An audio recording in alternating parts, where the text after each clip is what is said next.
Welcome to the Skeptic Zone, the podcast from Australia for science and reason.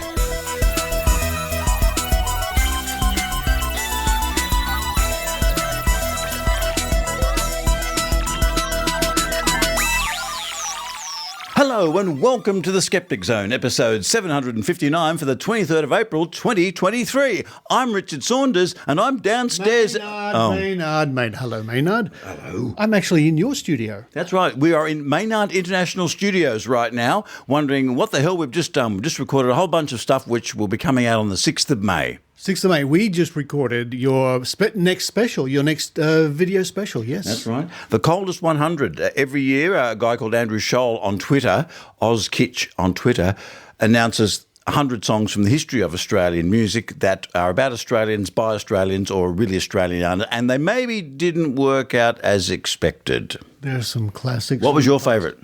Oh, it's hard to beat the restaurant with the dancing. That was Ollie's Restaurant. Ollie's An ad from 1986. Irina. Teacher Irina. Yeah. My favourite, I think, would have been the Wiggles doing the toilet song, which is one of the strangest things I've ever seen. Very strange. But what have we got coming up on your show? This is actually something people might want to actually have a part of. They just might. Coming up on this week, you can count on Adrienne. Adrienne looks at UFOs as listed on Wikipedia, Maynard. And there's a resurgence in UAPs, isn't it, these days? That's right. Yeah. Unexplained aerial phenomenon, which is not a bad idea because that doesn't indicate that it might actually be a physical craft. Ooh.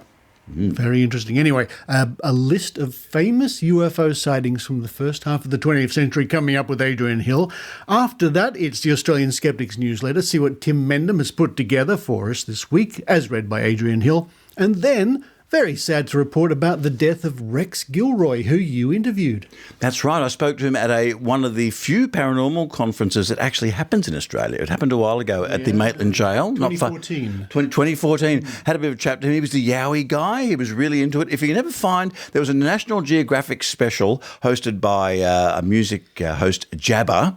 He actually went and had a chat to Rex Gilroy, and it was really good. Rex got out all his things for him, and Jabba was respectful but sceptical at the same time. Very interesting. Rex Gilroy, famous for his staggering collection of Yowie, which is like the Australian Bigfoot footprints and large cat footprints, and he believed in pyramids in Australia and all sorts of things. And one of the Yowie programs in Australia had the theme for that show, simply called Yowie, sung by a great Australian performer called Kamal. Look up Kamal Yowie. It's pretty special, and that was on the show we just recorded. It was on the show we just recorded. Then to round off the show, back to the Trove archives, where we look at some of the interesting reports made about Sir Arthur Conan Doyle, because he was really into spiritualism.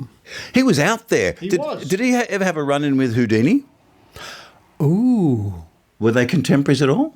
They were contemporaries. I'd have to look. That's a not interesting... I would like to have been in that room. Me too. Anyway, all that's coming up on the Skeptic Zone this week. But now it's time for us to run down your hallway to your fridge. What's in Maynard's fridge? Well, at the moment we've got champagne and I think there's an old bit of bread at the back. But it's mainly... Oh, hang on. Yes, we have got shapes. Now, did you give that to Adrienne while she was here? No. This we're looking at a packet of Arnott's Shapes, Vegemite and cheese in the shape of Australia and Tasmania. I tell you who likes these, Brian Dunning. But Brian Dunning likes anything, really. Does. Look, really, I mean, he was impressed that I met Weird Al Yankovic, so it's a pretty low bar to impress Dunning. It really is. Why don't we run to the kitchen, find if we can have some more shapes, and why we do that. We hope you enjoy the Skeptic Zone. It's not prosaic. I just wish I knew what that meant.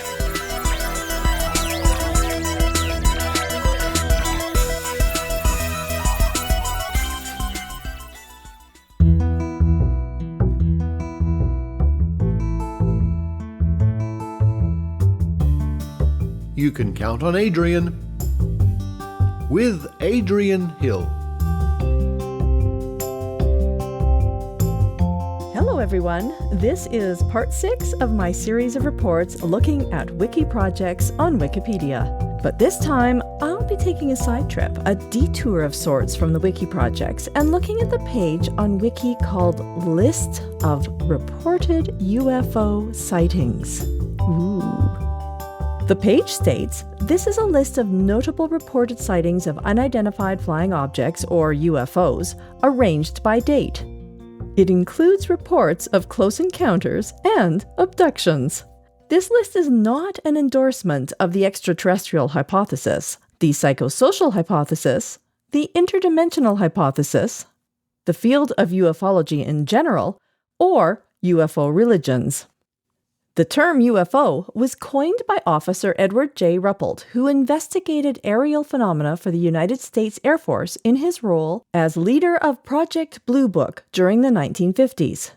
Before Project Blue Book, UFOs were often referred to as flying saucers, in reference to the widely publicized Kenneth Arnold UFO sighting.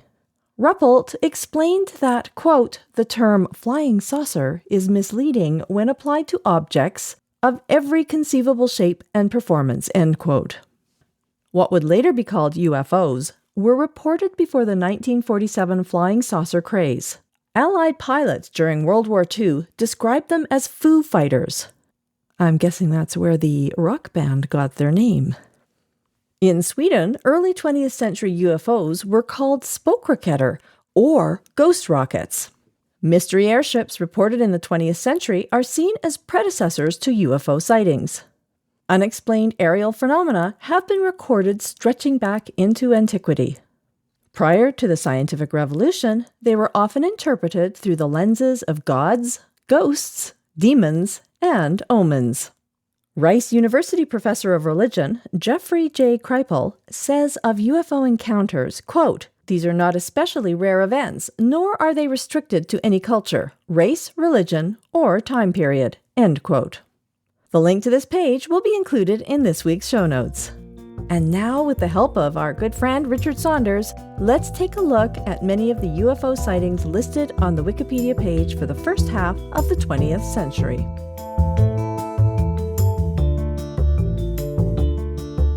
1909. New Zealand airship sightings. Otago. In August 1909, moving and whirring lights were reported in the sky around Otago. In the following months, many sightings were reported across New Zealand, with varying descriptions of the craft and crew. In 1917, August to October, the miracle of the sun in Portugal, Fatima. Thousands of people gathered in Fatima based on reported Marian apparitions and observed bizarre solar activity. Catholic Bishop José Alves Correia da Silva declared the miracle, quote, worthy of belief, end quote, on the 13th of October 1930, and the primary Catholic witnesses viewed the event in religious terms. Later, Jacques Vale, Joaquim Fernandes, and Fina Darmada interpreted it as a mass UFO sighting. Circa 1940. Foo Fighters over World War II theatres.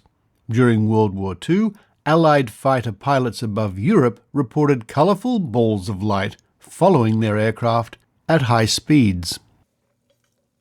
1942, February 24th, Battle of Los Angeles. Just months after the Japanese attack on Pearl Harbor, U.S. radar stations picked up an unidentified aerial object in the early morning.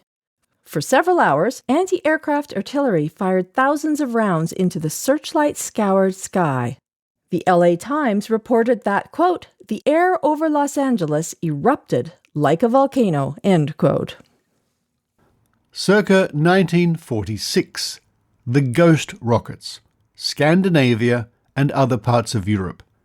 Thousands of UFO sightings were reported over Europe, due in part to concerns that foreign governments were testing recovered experimental German technology. The Swedish and Greek governments investigated the reports separately. 1946, May 18th, Ängelholm UFO Memorial, Sweden. Swedish entrepreneur Gösta Karlsson, the founder and owner of Cernel AB, attributes his success to a 1946 UFO encounter. Decades later, he erected a concrete monument in the clearing where he says the flying saucer landed. 1947, June the 21st. Maury Island Incident. Washington.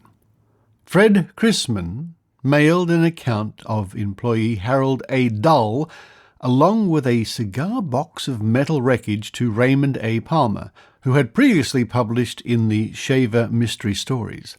Palmer arranged a meeting on July 31st, 1947, between Chrisman, Dull, Air Force investigators, and flying saucer witness Kenneth Arnold and Emil Smith. Dull said that his dog was killed and his son was injured by debris with an encounter with 6 donut-shaped objects.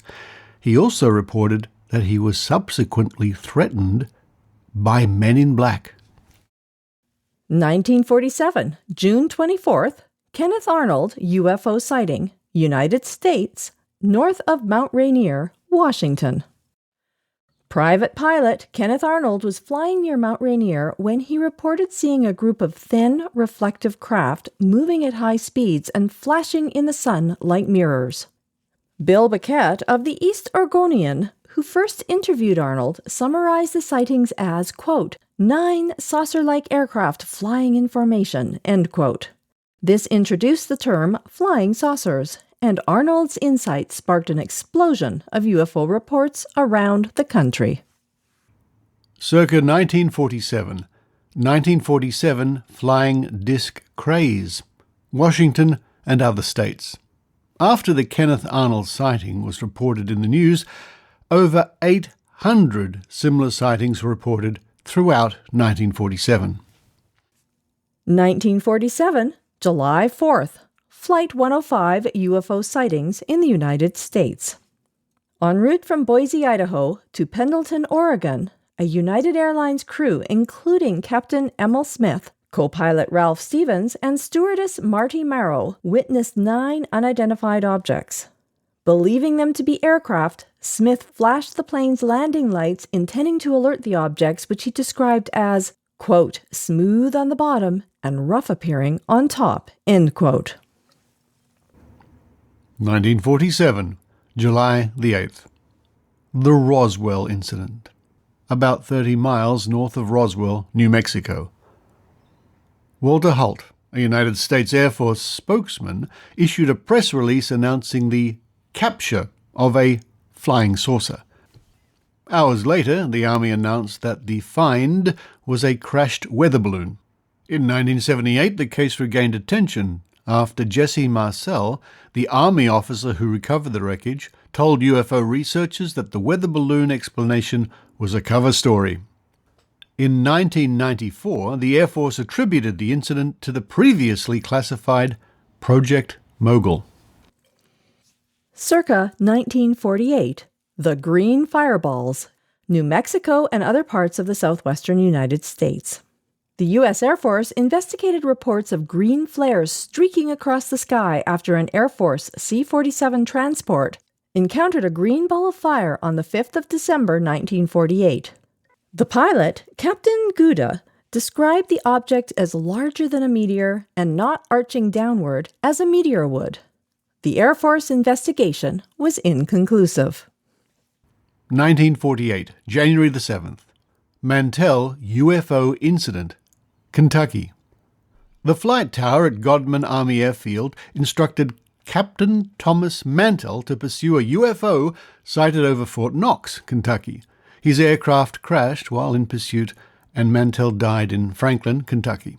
According to the historical marker placed on Interstate 65 near the site, it, quote, is still uncertain what Mantell was pursuing, end quote.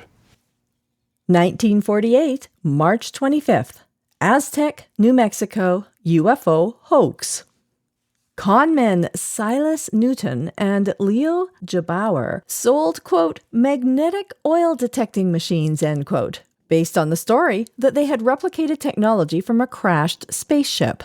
The pair were convicted of fraud in 1953.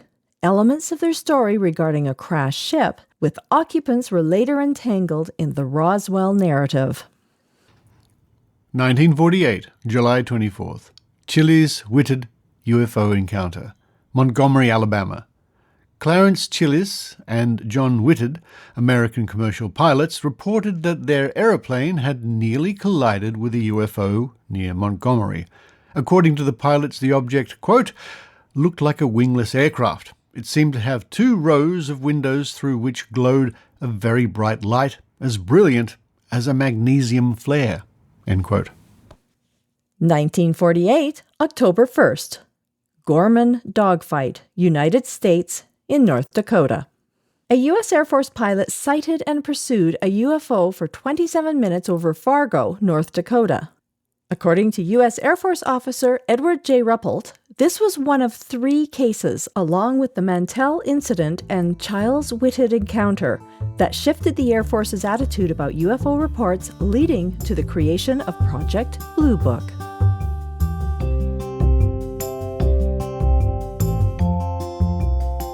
And there you have it, the UFO sightings of the first half of the 20th century as listed on Wikipedia.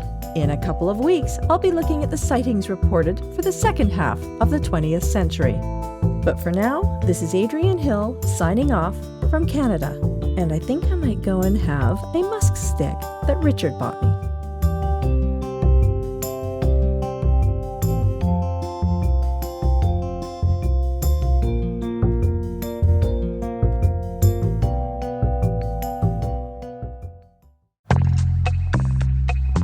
Richard, how do I get better at telling if people are lying?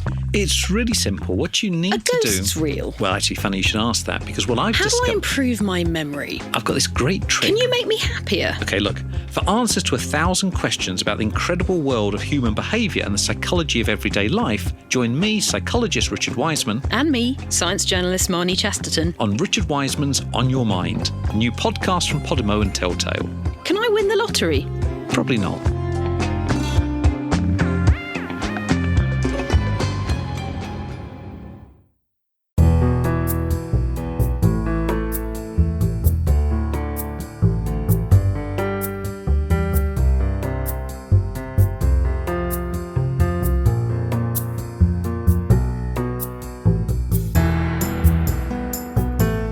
Hello everyone, this is Adrienne Hill here to read the highlights from the Australian Skeptics Newsletter. This is newsletter number 171. You can subscribe to this newsletter and get it delivered to your inbox every other week, complete with links to all the stories. Just visit www.skeptics.com.au. But now, let's see what Tim Mendham has for us this week. Hi all, says Tim. A motley bunch in this issue, ranging from the serious, a potential breach of prohibition orders, to the not-so-serious, Yuri's latest on Trump's topiary. Read on, Tim. Okay, Tim, I'll do just that. An update on naturopath Barbara O'Neill. A couple of years ago, naturopath Barbara O'Neill was banned for life by the New South Wales Health Care Complaints Commission, or HCCC, from practicing any medical treatment. Nonetheless, she has traveled the world giving interviews and discussing the prohibition order and how badly she has been treated.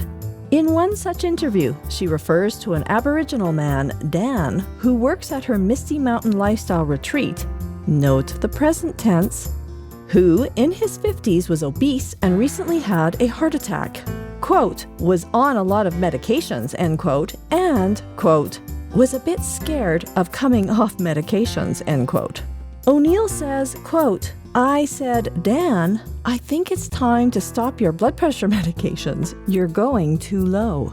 You're 100/60. 3 days later, his blood pressure was 100/75, end quote. Depending on when this occurred, it appears it may be a breach of her prohibition order, which could result in a prison sentence. The HCCC has been notified. Update on NDIS funding psychics. In the previous newsletter, we referred to suggestions made by the Shadow Minister for the NDIS, Michael Suker, on Sky News, and News Limited newspapers that the National Disability Insurance Scheme was funding a range of pseudoscientific treatments, including psychics. Suker did not respond to our request for evidence for his claims, but the Minister for the NDIS, Bill Shorten, said in a media interview that there was one case of an NDIS customer using a psychic, but that was under the previous government. In a National Press Club address today, he said, quote, "There shouldn't be junk therapies," end quote, though he admitted there were otherwise cases of fraud and inappropriate funding. How can you counteract a conspiracy theorist's beliefs? Most methods to reduce a person's conspiracy beliefs don't work, say Irish researchers in a paper published in the open access journal PLOS ONE, or a public library of science. But those focusing on creating critical thinking or an analytical mindset are showing some promise. The team reviewed 25 previous papers covering over 7,000 participants and say only half were associated with any change in participants' conspiracy beliefs, and only a few actually produced any real change.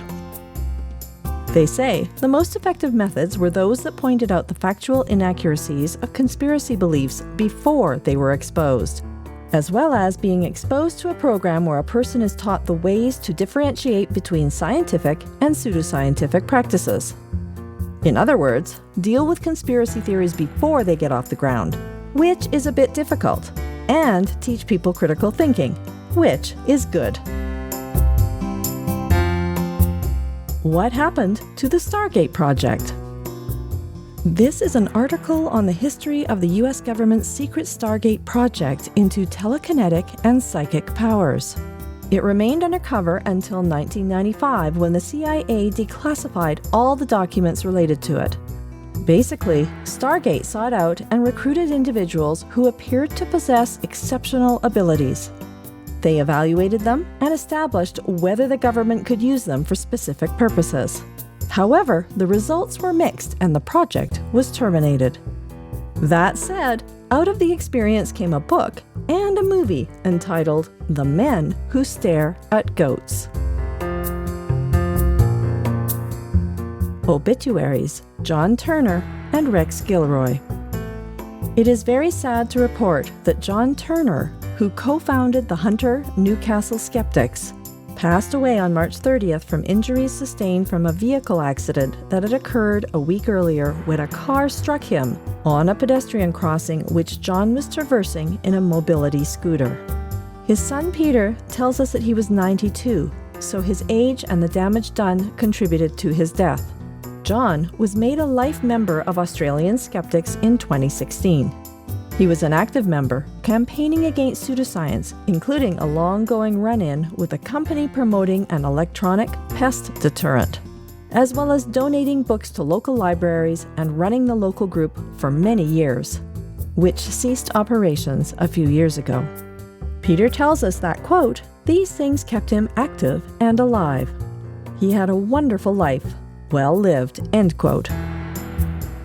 On the other side of the skeptical coin, we have also learned of the death of Rex Gilroy, perhaps Australia's leading and certainly longest-lasting expert on cryptic animals and UFO sightings in the Blue Mountains west of Sydney, which I've been to and sort of saw through the fog.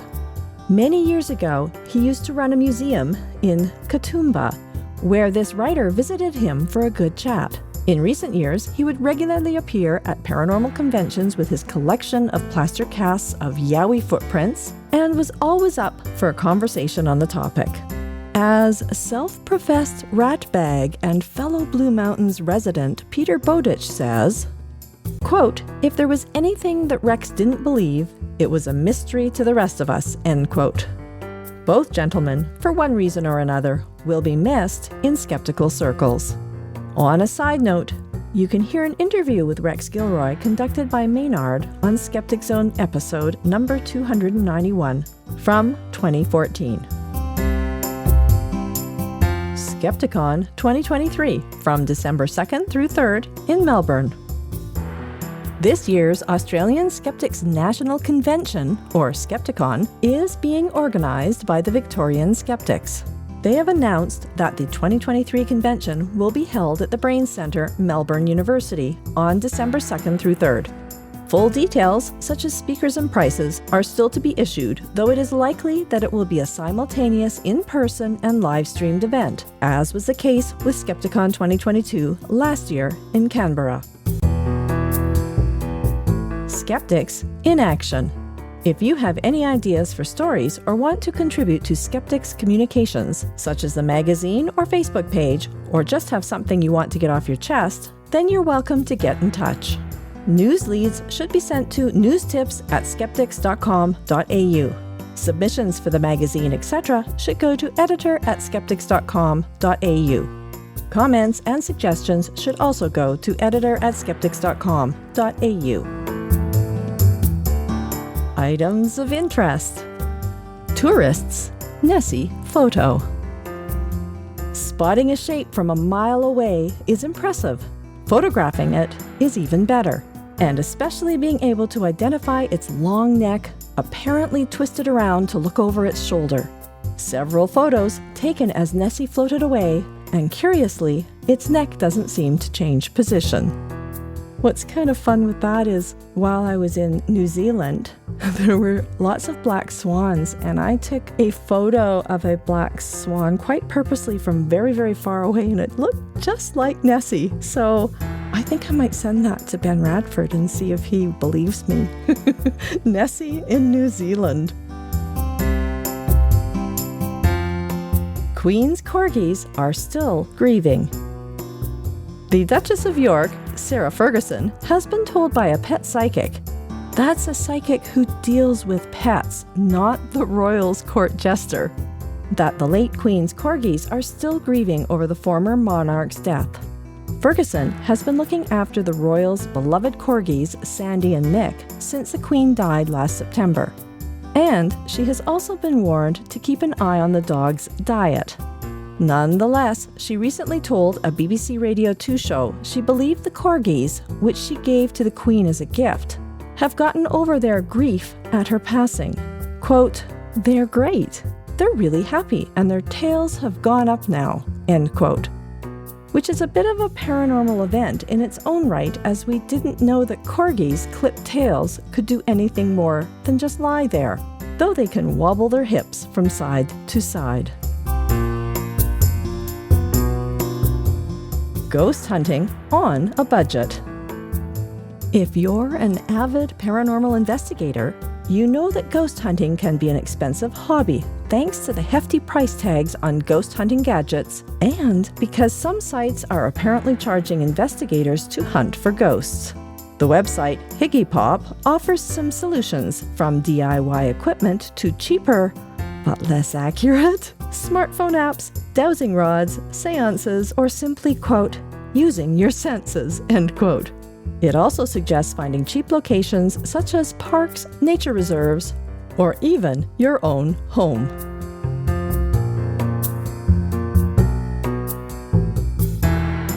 Travel tip: Queen Mary's haunted encounters.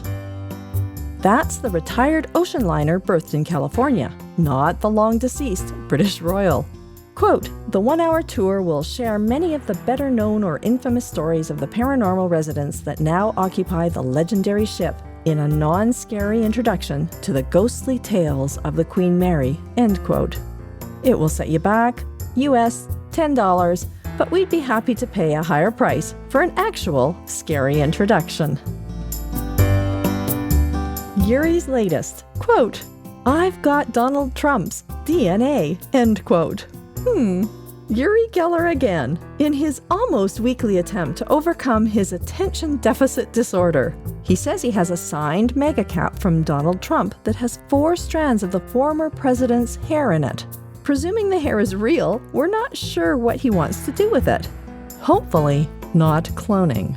Geller is also now keen on a Pokemon character called Kadabra, who wielded a spoon called Young Geller. He earlier took offense at its, quote, "improper use of his likeness," end quote. But he's now seen the error of his ways and no doubt seen the publicity benefits in it as well. And if there's anything Geller craves, it's publicity. Well, that's all for this newsletter. Until next time, this is Adrienne Hill, who has to go to the store to make sure I have all the ingredients for pancakes and waffles for when Richard and Celestia arrive. It's less than 2 weeks away. I already know I have plenty of real Canadian maple syrup.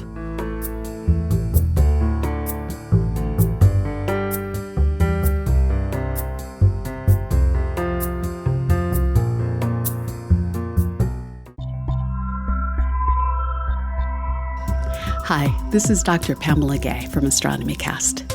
Each week, Fraser Kane and I take our listeners on a fact-based journey through the cosmos. With our weekly podcast, we explain not just what we know, but how we know what we know about this universe that we share. Check us out at astronomycast.com and look for us in iTunes, Google Play, and wherever you download podcasts. See you online.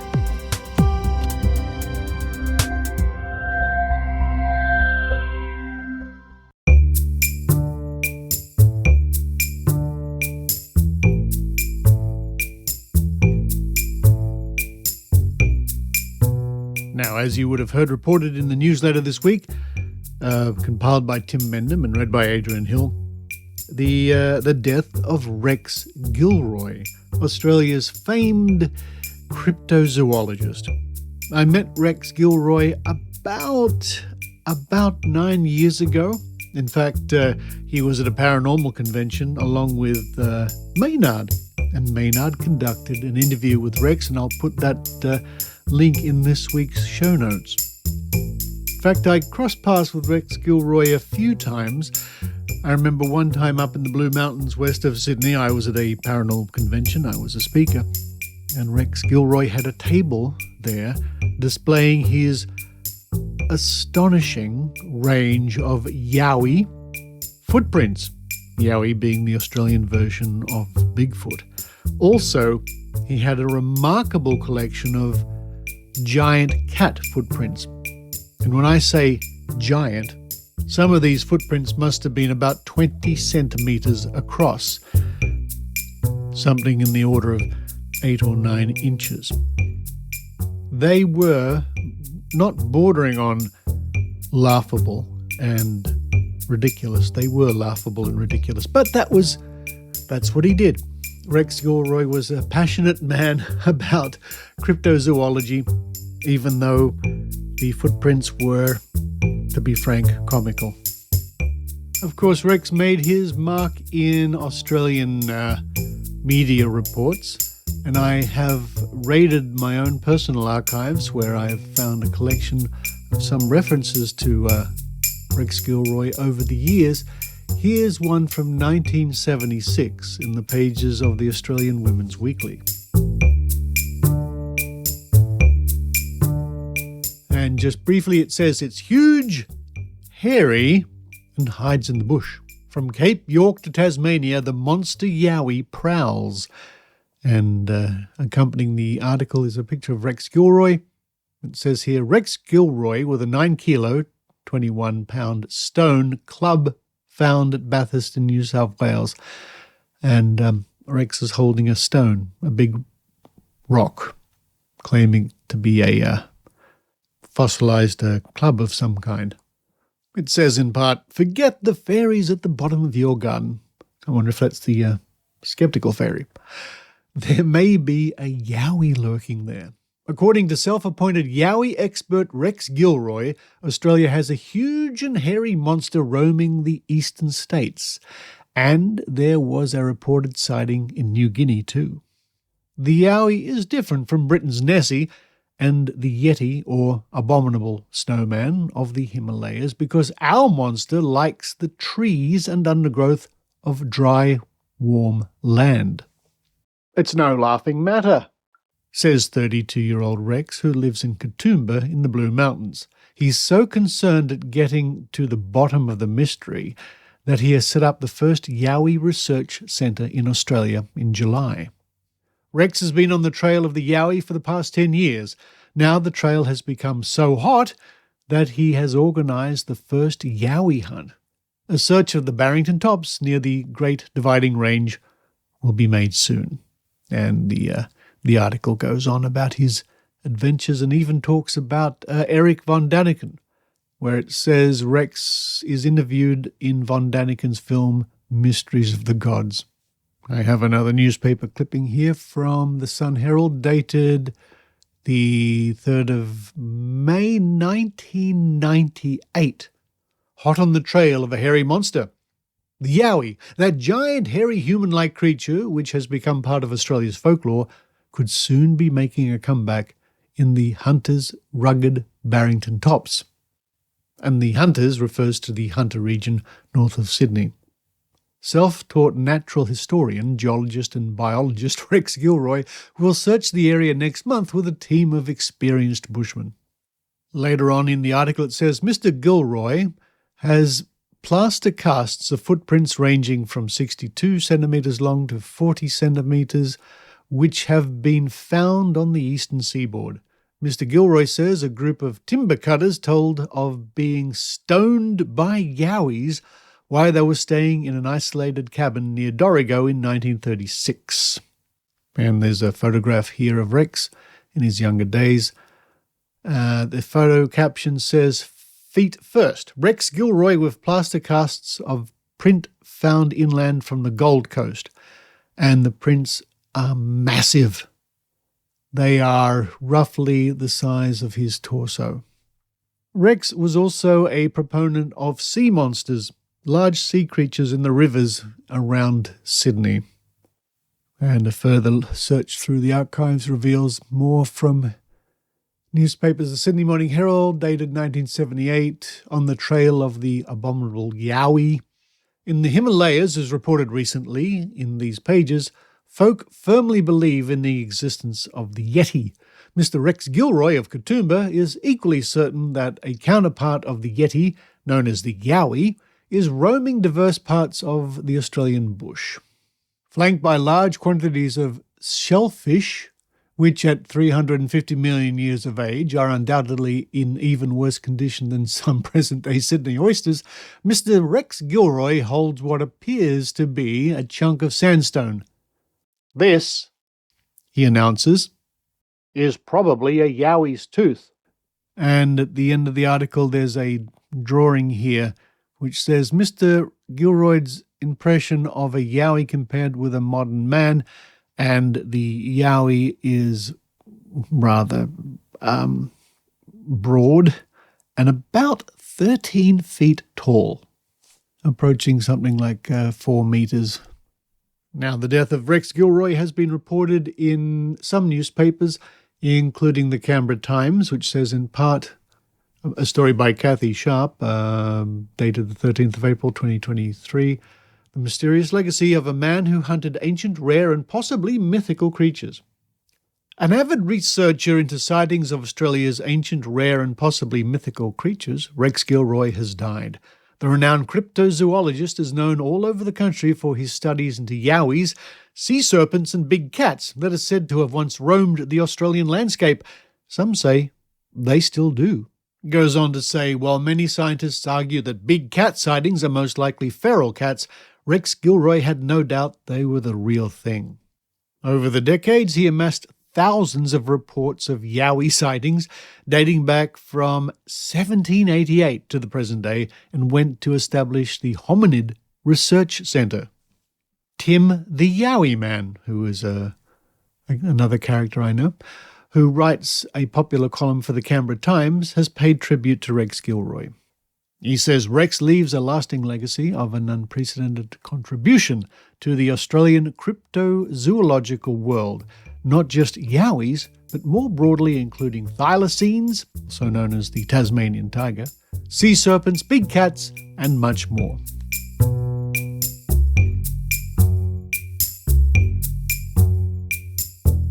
A real character and part of Australia's cultural history of the strange and the mysterious Mr. Rex Gilroy. Although, as I think I wrote in a report in the Skeptic magazine some years ago when discussing the footprints on display, that he must have had an interesting time getting those footprints one way or another. But in all likelihood, it must be said that he probably went out and made the prints himself. Vale Rex Gilroy, a real character of cryptozoology.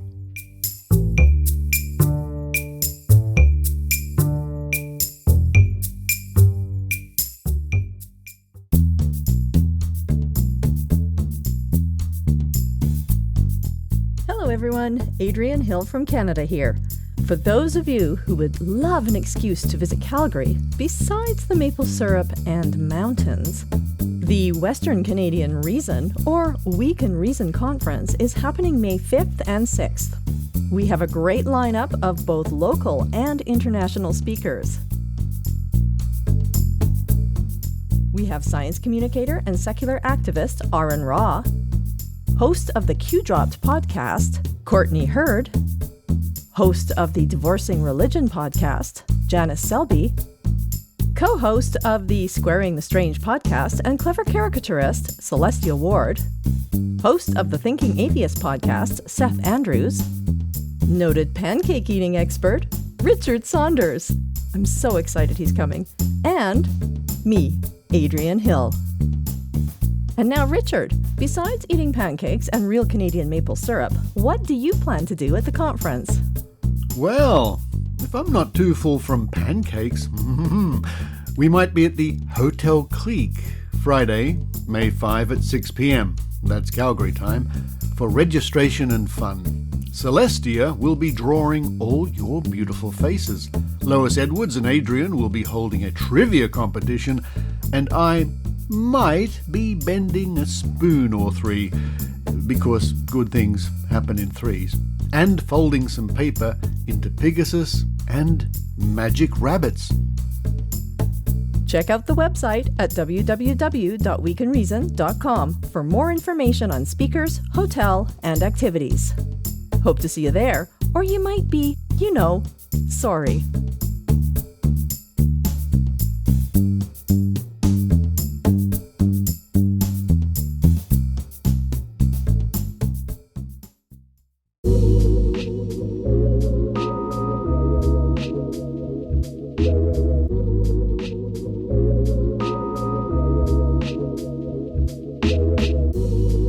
Time to go back to those pages at Trove, at trove.nla.gov.au, the online resource from the Australian Government and the National Library of Australia, recently rejuvenated with a huge cash injection to keep going.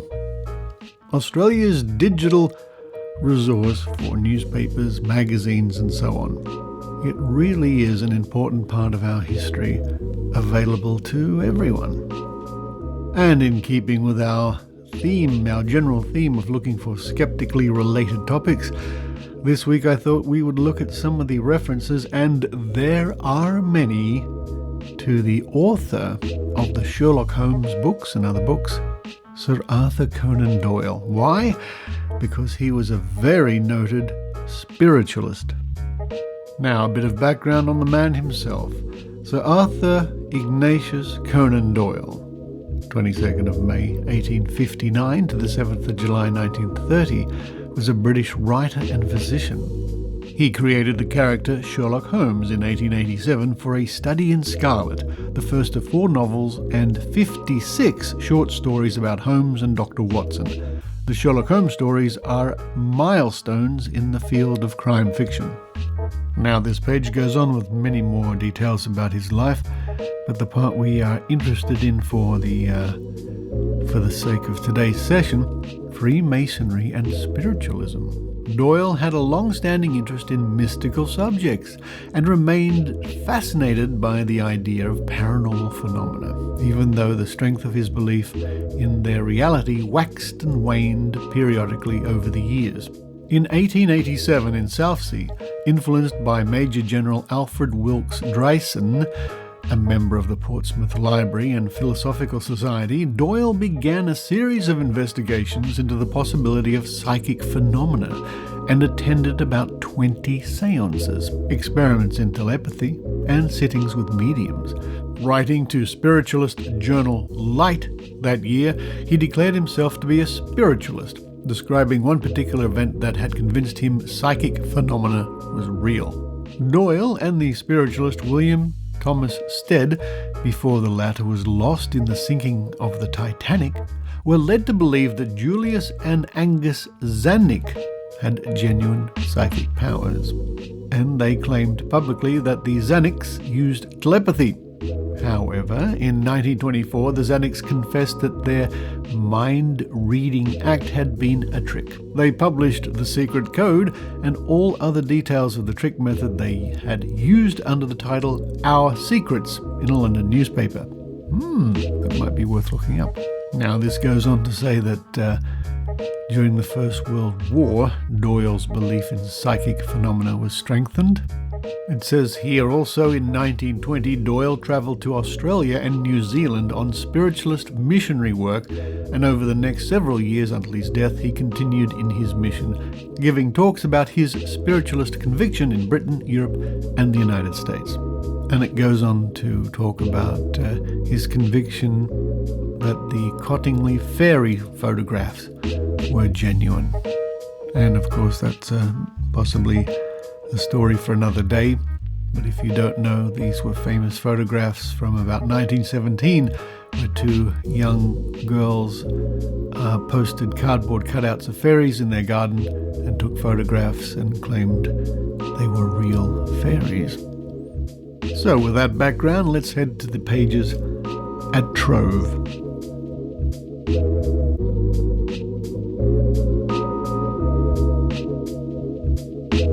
And we'll take these in no particular chronological order, more or less as they appeared in the search.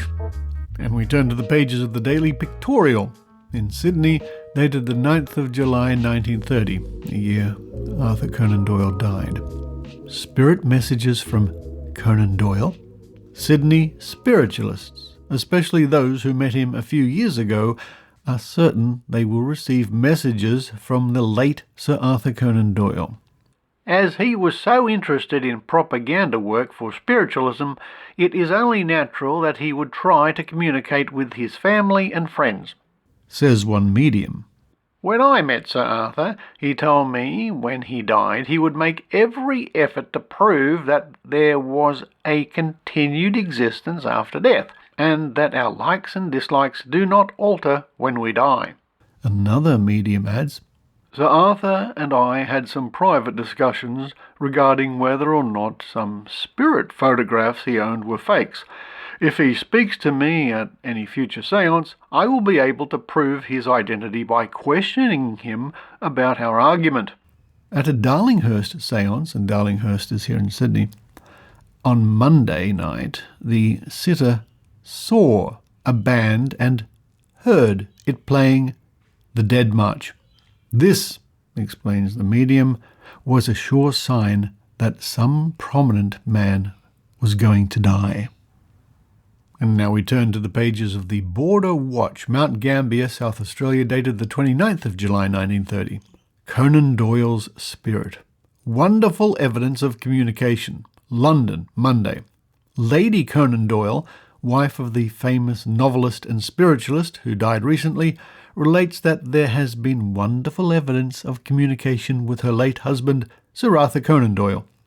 That's it. That's the whole report.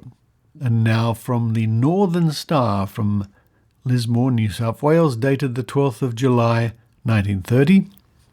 Spirit World, Conan Doyle Memorial, Monster Demonstration. 6,000 spiritualists will attend the memorial service on Sunday evening at Albert Hall. An empty chair will be placed on the platform for Sir Arthur Conan Doyle.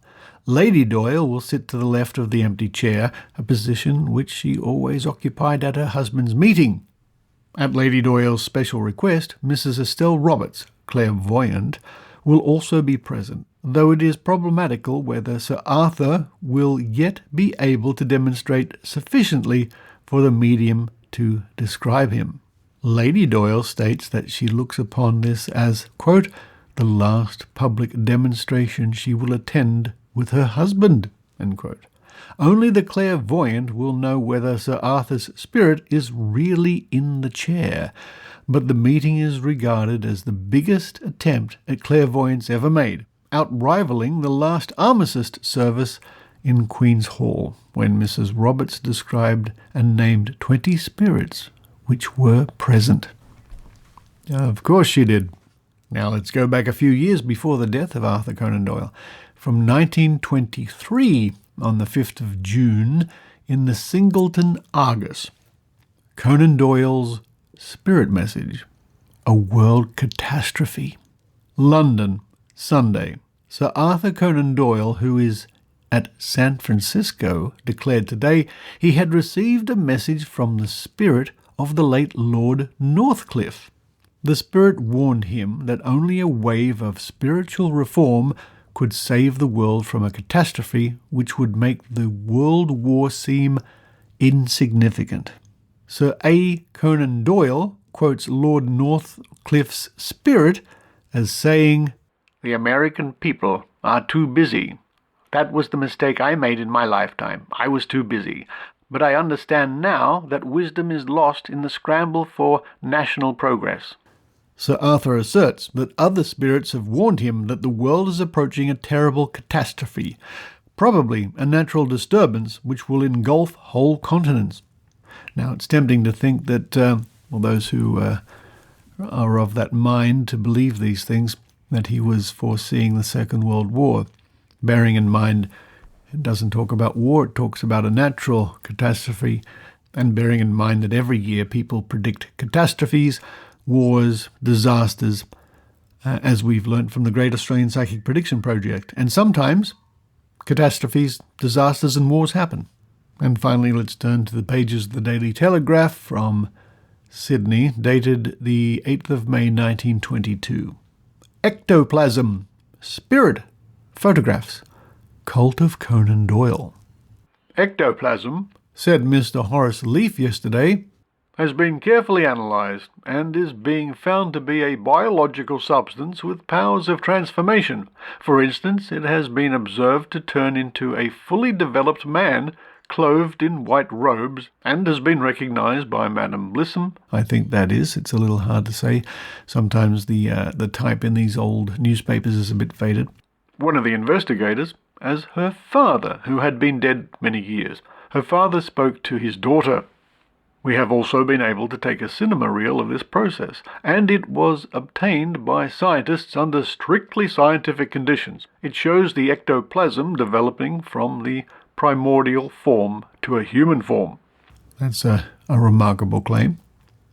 Mr. Horace Leaf, it may be explained, is a disciple of Sir Arthur Conan Doyle. Upon his return to England from his recent colonial tour, Dr. Doyle handed over the proceeds for the establishment of a propaganda fund. The idea was to send lectures to various countries to expand the scientific aspect of spiritualism. That is why Mr. Leaf is here. He has already lectured in Perth, Adelaide, Melbourne, and Ballarat, and his first lecture in Sydney will take place on Wednesday night. For some time, Mr. Leaf helped Dr. W. J. Crawford of Queen's University, Belfast. Dr. Crawford, who is a lecturer in mechanical engineering at the institution, has, over a period of many years, performed a series of experiments with an amateur medium, Kathleen Gallagher, and claims to have discovered how raps were made and objects levitated by supernormal means. Mr. Leaf explains that his principal lecture will treat the subject of materialization, the phenomena composed of the temporary appearance of human organs or organisms, which under the best conditions are indistinguishable from ordinary human beings, except for the strangeness of their coming and going. During the last few years, said Mr. Leaf, some continental savants, including Reichert, the renowned physiologist, have been experimenting with an amateur medium, and they have succeeded in photographing the process of materialization from the extrusion of ectoplasm to the fully developed form. The medium was, in each instance, in full view of the phenomena. You take the spiritualistic interpretation of the phenomena as Dr. Doyle does? Queried the pressman. Yes, but my object is to present this evidence that the general public may draw their own conclusions, was the answer. Among the slides there will be shown many spirit photographs, all of which have been taken under test conditions. These photographs are those of deceased people. Of course, many of them were soldiers, and they are to be seen behind their relatives who sat for their photographs. In some instances, the relatives took the pictures themselves, but of necessity, the medium was present at the time. The likenesses are absolutely perfect, and I intend to show together on the screen photographs taken before death and those taken since. Mr. Leaf will have time for 2 lectures only in Sydney, since he is due in New Zealand shortly. During his Melbourne season, many people were turned away from each meeting, and we might assume that was because of a large turnout. And finally, we turn to the pages of the Register from South Australia, dated the 21st of July 1928, a couple of years before Arthur Conan Doyle's death. Conan Doyle's Fairies, more spirit photographs. 6 years ago, when Sir Arthur Conan Doyle published his book containing the 5 photographs of the Cottingley fairies, his readers were happy to learn that the evidence provided by the camera called for no alteration of the impressions which had been derived from a study of the picture book fairies of their childhood, writes the Morning Post. Prefacing a new edition of, quote, The Coming of the Fairies, end quote, Sir Arthur Conan Doyle says that the doubts which he might have had about the truth of the photographic evidence had now disappeared, and that, quote, the discovery by Columbus of a new terrestrial element is a lesser achievement than the demonstration of a completely new order of life inhabiting the same planet as ourselves, and separated from us by so small a difference in vibration that they come within the range of our retina under conditions which the evidence here collected shows not to be infrequent. End quote. Good heavens. Frightened by the camera. The new edition contains new evidence from Devonshire and the land of the Brothers Grimm. There is a photograph of a gnome-like, quote, tree spirit, end quote, taken in a Devonshire glade by Mr. Atwood of Thornton Heath. Mr. Atwood was not aware of the presence of the tree spirit when he took the photograph, but when the negative was developed, a small creature had made its appearance in the picture, leaning against the trunk of the tree. A second, almost simultaneous photograph was taken by Mr. Atwood's friend, showed no trace of the tree spirit. So it would seem that the click of the camera had frightened him away. The German evidence, which is vouched for by Dr. Fritz Quade, a chemist well known in psychic circles, comes from Miss Elsie Arnhem, a journalist who 2 years ago suddenly developed the faculty of clairvoyance. It appears that in December 1925, Miss Arnhem had a series of visits from, quote, a tiny man about 3 foot high, clad in a tightly fitting coat with peaked cap on his head, end quote. He indicated by signs that he had come through the window, but, quote, the difficulty of conversing intelligently prevented any great intimacy between us, end quote. Later, Miss Arnhem was able to take a photograph, which is reproduced, of a similar gnome standing in a garden in East Prussia. There is also a photograph of a, quote, flower elf, end quote, perching upon Miss Arnhem's hand.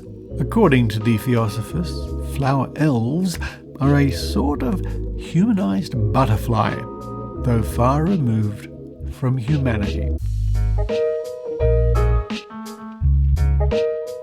And again, there are many references to Sir Arthur Conan Doyle, partly due to his wonderful creation of Sherlock Holmes, and partly because of his work in spiritualism and the fact that he toured Australia and New Zealand. And I think apart from anything else, it's a good lesson to this very day about how people, otherwise rational, intelligent people, can simply be fooled when they really want or need to believe in something. Of course, the photographs today are regarded as historical relics, and certainly not taken seriously, but at the time they certainly were. But you can take a lot of things seriously or not so seriously when you visit Trove at trove.nla.gov.au, type in your search, click the magazine or the newspaper link, because you never know what you might find.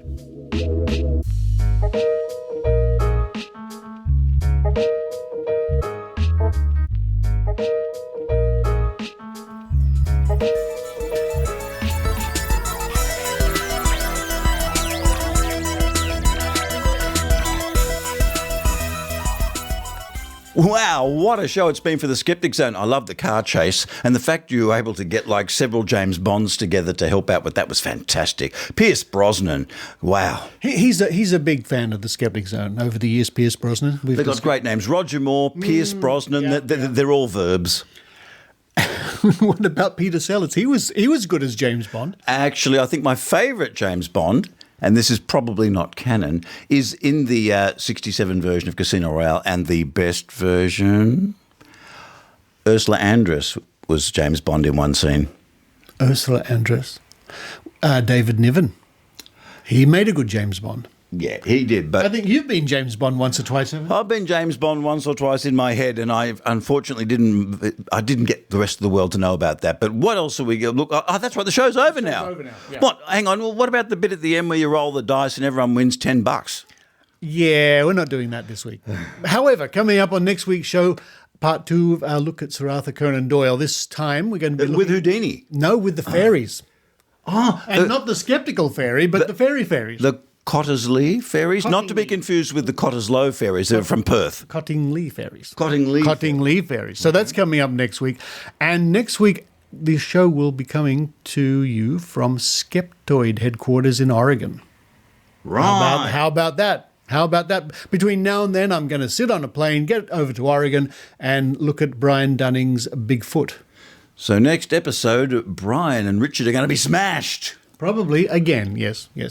Thank you, Maynard. I must say thank you to those wonderful Patreon supporters and PayPal supporters of the Skeptic Zone. Now let me do this bit, Richard, because it's a bit self-serving. Look, basically, Richard puts this together and gets the Americans to call it bupkis, so they'd call it zip.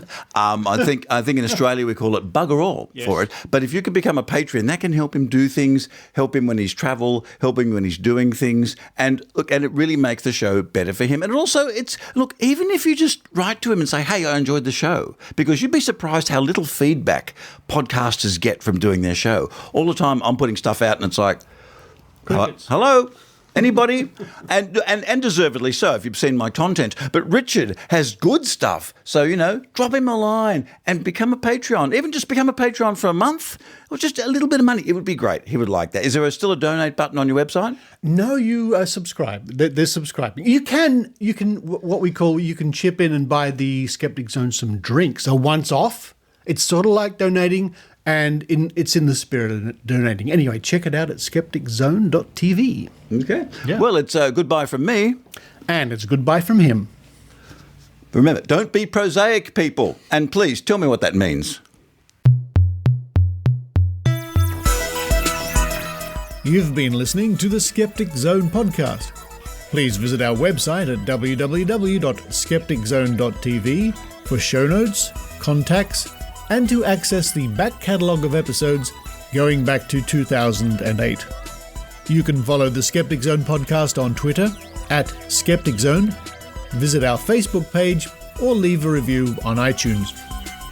You can also support the Skeptic Zone via Patreon or PayPal.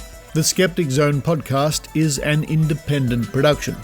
The views and opinions expressed on the Skeptic Zone are not necessarily those of Australian skeptics or any other skeptical organisation.